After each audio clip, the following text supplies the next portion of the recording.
नमस्कार, बहुत-बहुत स्वागत करते हैं क्लिक टुडे के आज की इस वीडियो में। और इस वीडियो में हम कन्या उत्थान योजना की राशि को लेकर के बात करने वाले हैं। सबसे पहले स्नातक उत्तीर्ण जितनी भी छात्राएँ हैं 2018 से 21 सेशन वाली या 2019 से 22 सेशन वाली, उनके लिए जो है कुछ चीज़ें मैं बता देना चाहता हूँ। और आज की इस वीडियो में हम सबसे पहले तो बताना चाहते हैं कि जो भी इंटर पास की हुई छात्राएँ हैं या फिर मैट्रिक पास की हुई छात्राएँ हैं जो कि 2022 में पास की थी, उनके लिए पोर्टल को फाइनली ओपन कर दिया गया है। लेकिन वही ग्रेजुएट हुई जितनी भी छात्राएँ हैं उनके लिए अभी तक के ओपन नहीं किया गया है। अब कारण क्या है ये भी मैं बता देता हूँ। अपनी बिहार में जो है एक मिथिला यूनिवर्सिटी है और एक बिहार यूनिवर्सिटी है। तो इस बार ऐसा हुआ कि कोविड की वजह से मिथिला यूनिवर्सिटी भी कहीं न कहीं 2019 से 22 सेशन को जो डिस्टर्ब कर ली और उनका पेपर बहुत लेट से हुआ और उनका रिज़ल्ट जो है अभी कुछ दिनों पहले ही घोषित किया गया है। तो उनका भी जो है डेटा चढ़ाया जा रहा है मेधासॉफ्ट वेबसाइट के ऊपर। देखिए ये मेधासॉफ्ट है, आप जैसे अपने फ़ोन से गूगल पे सर्च करेंगे मेधासॉफ्ट, तो आपको जो ये वेबसाइट खोल कर के सामने आएगा। यहाँ पे बाकी कोई भी ऑप्शंस आपको नहीं दिखने वाले हैं। ग्रेजुएशन के लिए तो कहीं पे भी आपको ऑप्शन नहीं दिखता है, सिर्फ डिपार्टमेंटल लॉगिन आपको अभी दिख रहा है। ये इसलिए दिख रहा है क्योंकि अभी भी डिटेल्स जो अपडेट किए जा रहे हैं। बिहार यूनिवर्सिटी की 2 ऐसी बड़ी कॉलेज और बड़ी नामी कॉलेज है, जो कि सेल्फ फाइनेंसिंग के तौर पे बीकॉम का फैकल्टी जो चला रही थी और उन्हीं कॉलेज के जो स्टूडेंट्स का नाम ऐड नहीं हुआ था। और इस योजना के तहत सिर्फ छात्राओं को ही राशि मिलती है। तो इसमें जो एक एमडीडीएम कॉलेज सामने निकल कर के आई थी और एक एलएस कॉलेज सामने निकल कर के आई थी। हालांकि एमडीडीएम कॉलेज में काफ़ी हंगामा होने के बाद जो है वहाँ की प्रिंसिपल यानी कि जो प्राचार्य हैं उन्होंने ये कहा है कि हमने जो आपकी बातें हैं और एप्लीकेशन से उसे फॉरवर्ड किया है शिक्षा विभाग तक। अगर वो अप्रूवल देते हैं तो आप लोग का भी नाम लिस्ट में ऐड कर दिया जाएगा। उसी तरीके से एलएस कॉलेज में भी कुछ इसी प्रकार से हुआ है। तो अगर आप एलएस या फिर आप एमडीडीएम कॉलेज के छात्र हैं तो नीचे कमेंट कर लीजिएगा। ऐसे और भी बहुत सारे कॉलेजेस हैं। तो इसके लिए एक लिस्ट वाली मैंने पहले वीडियो बनाई थी। वीडियो के डिस्क्रिप्शन बॉक्स में मैं वो वीडियो का जो लिंक लगा दे रहा हूँ। हालाँकि जो लिस्ट का लिंक जो था वो ख़त्म हो चुका है, यानी बंद हो चुका है। कारण ये है कि बहुत सारे स्टूडेंट ने अपना नाम चेक किया, उसमें ना तो उनके कॉलेज का नाम था, जबकि वो सरकारी कॉलेज था और ना ही छात्राओं का नाम था। कहीं-कहीं तो ऐसा था कि कॉलेज का नाम तो एडेड था लेकिन छात्राओं का नाम एडेड नहीं था। तो छात्राओं ने बड़ी हंगामा जो है की कॉलेज में पहुँच कर के। उसके बाद से जो है ये सारा लिस्ट दिखना भी बंद हो चुका है। फिलहाल आज हम इस वीडियो में बताएंगे डॉक्यूमेंटेशन कौन से लगने वाले हैं। चाहे आप स्नातक उत्तीर्ण छात्राएं हैं, चाहे फिर आप जो है इंटरमीडिएट उत्तीर्ण की होंगी, तो आपको जो है इस वीडियो को देखना रहेगा।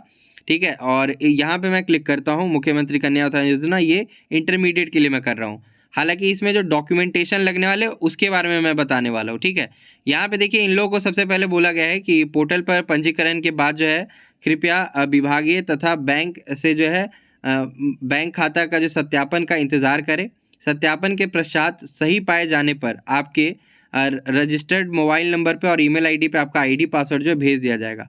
आपको इस आईडी और पासवर्ड से जो है लॉगिन करके जो है आवेदन को अंतिम रूप देना है तथा समय समय पर पोर्टल पर जो है आपको आवेदन की जो है स्थिति को देखते रहना है। तो जो भी 12वीं कर चुकी छात्राएं हैं वो लोग ध्यान दें, आप लोग का जो डेट है वो इस माह के 25-26 तारीख तक ये मान के चलिए।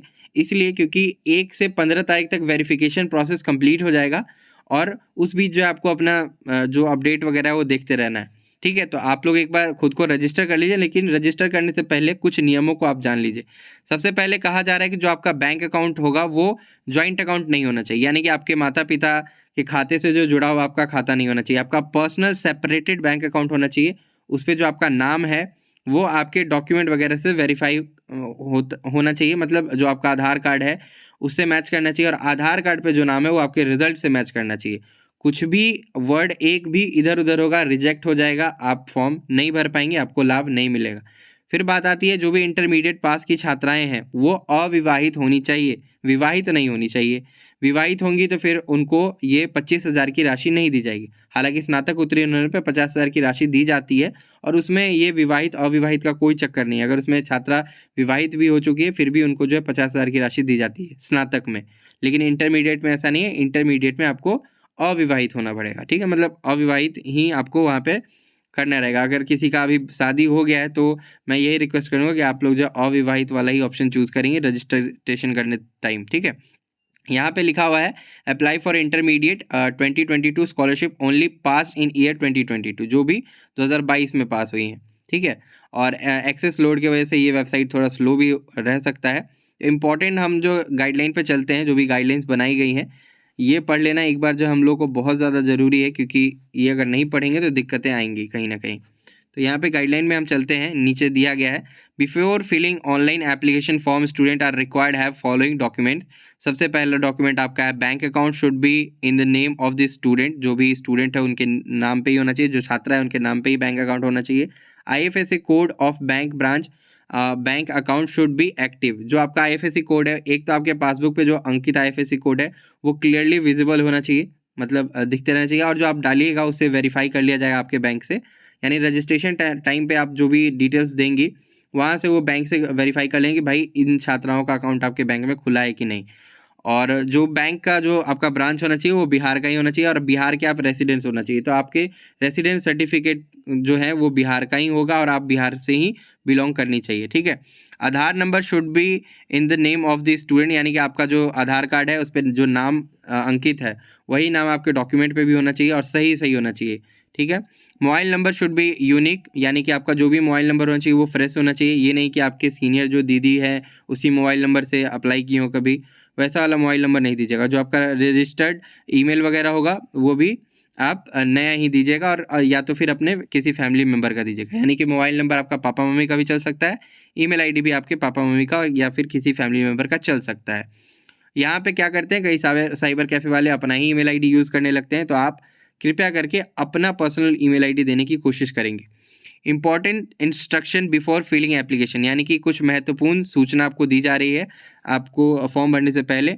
Only eligible candidate as per guidelines, जो गाइडलाइंस दी गई है और एडवर्टीजमेंट जो दी गई है, should be fill up the form, वही लोग भर सकती हैं, मतलब जो भी पास्ट हो चुकी इंटरमीडिएट छात्रा है वही भर सकती हैं। इसके लिए लिस्ट भी बजाबते जारी की गई है, आपको लिस्ट का भी हम बताएंगे। IFSC code of Allahabad bank, Andhra bank, corporate bank, Dena bank, orient bank of commerce, syndicate bank, united bank of India, Vijaya bank are not allowed. इनमें से किसी भी बैंक में अगर आपका खाता खुला हुआ है, चाहे वो आप स्नातक उत्तीर्ण छात्रा हो या फिर अभी इंटरमीडिएट उत्तीर्ण की हुई हो, इनमें से किसी भी बैंक में अगर आपका अकाउंट है, बैंक अकाउंट, तो आपको ये राशि नहीं मिल पाएगी। आपको मैं ये सजेस्ट करूँगा अभी के अभी किसी नियरेस्ट SBI के शाखा में जाइए, वहाँ से जाके अपना अकाउंट खुलवा लीजिए, या फिर पंजाब नेशनल बैंक में जाइए या फिर बैंक ऑफ बड़ौदा में जाइए, वहाँ जाके अकाउंट खुलवा लीजिए। इन्हीं सारे बैंक्स का मैं जो आपको एग्जांपल दूंगा, क्योंकि ये जो बैंक्स के नाम दिए गए हैं इनके IFSC कोड अब वैलिड नहीं है। कारण ये है कि ये सारे बैंक्स जो है मर्जर हुए हैं, ठीक है, दूसरे बैंक्स के साथ टाई अप इनका अब हो गया है, इसलिए मैं बोल रहा हूँ। तो आप लोग अपना एक बार देख लीजिए किसमें खाता खुला है। प्राइवेट बैंक्स में भी आपका अकाउंट होगा तो कोई दिक्कत नहीं है, axis bank, ICICI bank, HDFC bank, तो कोई दिक्कत नहीं है। थोड़ा टाइम लगता है प्रोसेस होने में, लेकिन दिक्कत नहीं आएगी। Bank account will be accept only Bihar, मतलब आपका जो बैंक अकाउंट खुला होना चाहिए वो बिहार में ही खुला होना चाहिए। और उसके बाद please finalise your application after filling details. जो आप डिटेल्स फिल करेंगे, अब डिटेल्स फिल करने से पहले तो आपको रजिस्ट्रेशन करना है। रजिस्ट्रेशन करने के बाद जो विभाग है वो आपका सारा डॉक्यूमेंट वेरीफाई करेगी और बैंक से पूछेगी कि ये जो छात्रा हैं क्या आपके बैंक में अकाउंट खुला रखी हैं इस ब्रांच में, वो अप्रूवल दे देगी। उसके बाद जो है यहाँ पे आपका ID पासवर्ड भेज दिया जाएगा। ID पासवर्ड मिलने के बाद लॉगिन करके आप लोग जो अपना पूरा डिटेल्स है वो फिल करेंगे, otherwise your application will be rejected. आप पूरा फिल करके डिटेल्स फाइनलाइज कर देंगी। अगर नहीं करती हैं तो आपका जो डॉक्यूमेंट्स वगैरह जितना भी वो सारा रिजेक्ट कर दिया जाएगा, क्योंकि फाइनलाइज बिना किए आपको प्रोसेस में आगे बढ़ेगा ही नहीं। ओनली फाइनलाइज सबमिटेड, मतलब finally submitted application will be considered, यानी जब फाइनल आप सबमिट कर दीजिएगा तभी कंसीडर किया जाएगा। लास्ट में यहाँ पे बोला जा रहा है verify your entire before submitting final, यानी कि जितना भी इंटायर डॉक्यूमेंट्स है, जितने भी डॉक्यूमेंट आपने दिए हैं या जो भी बॉक्स में आपने नाम वगैरह भरा है वो सब आपको वेरीफाई कर लेना रहेगा। No modification can be made after finalise submission. जब आप पूरा फाइनलाइज सबमिट कर दीजिएगा उसके बाद कुछ भी एडिट नहीं कर सकती हैं आप, इसका डायरेक्टली रिजेक्शन में ही जाएगा। इसलिए मैं बोलूँगा कि बहुत ही ध्यानपूर्वक फॉर्म को भरिएगा।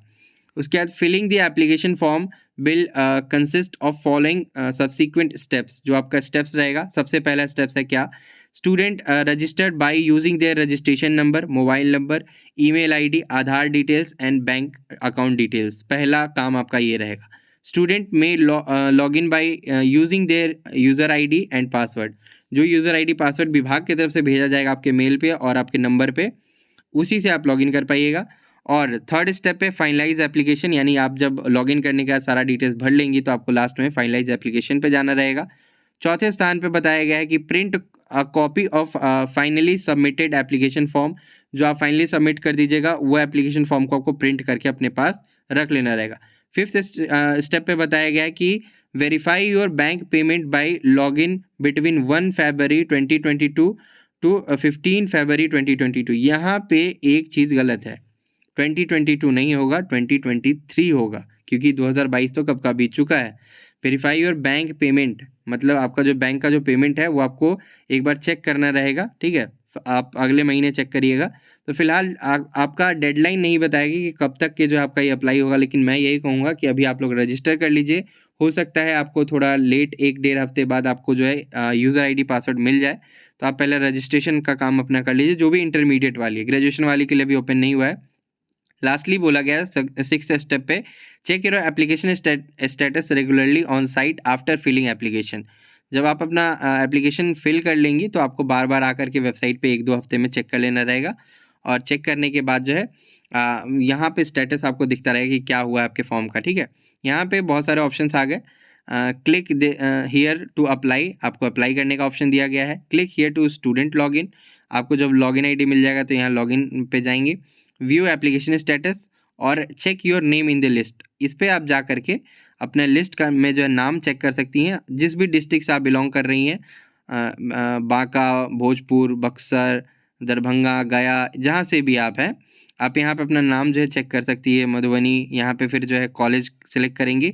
अपना कॉलेज सेलेक्ट करने के बाद जो है यहाँ पे व्यू पे क्लिक करेंगे। जैसे व्यू पे क्लिक करेंगे आपके जो है लिस्ट में नाम आ जाएंगे। अगर लिस्ट में नाम होगा तो आपको तो पक्का है कि आपको मिलना ही मिलना है, ठीक है। लिस्ट में नाम ना हो तो कॉलेज जा कर के एक बार कांटेक्ट कर लेंगे। अभी देखिए कुछ लोगों का तो यहाँ पे पेमेंट डन भी बताया जा रहा है, ये देख लीजिए। अफसाना खातून, यहाँ पे अकाउंट डिटेल्स वेरीफाइड और पेमेंट डन, देख रहे हैं। कुछ इसी प्रकार से जो है नाम आपका शो करने लगा है। तो लिस्ट में एक बार नाम वगैरह जो है अपना आप लोग चेक कर लीजिएगा, ठीक है। इसके बाद जो है आप जिनको भी अभी करना है अप्लाई, तो वो यहाँ पे क्लिक हियर टू अप्लाई करेंगे। और अप्लाई के लिए जो है आप जैसे क्लिक करेंगे तो यहाँ पे कुछ चीज़ें खुल करके आएंगी, वो चीज़ें मैं आपको दिखा देता हूँ।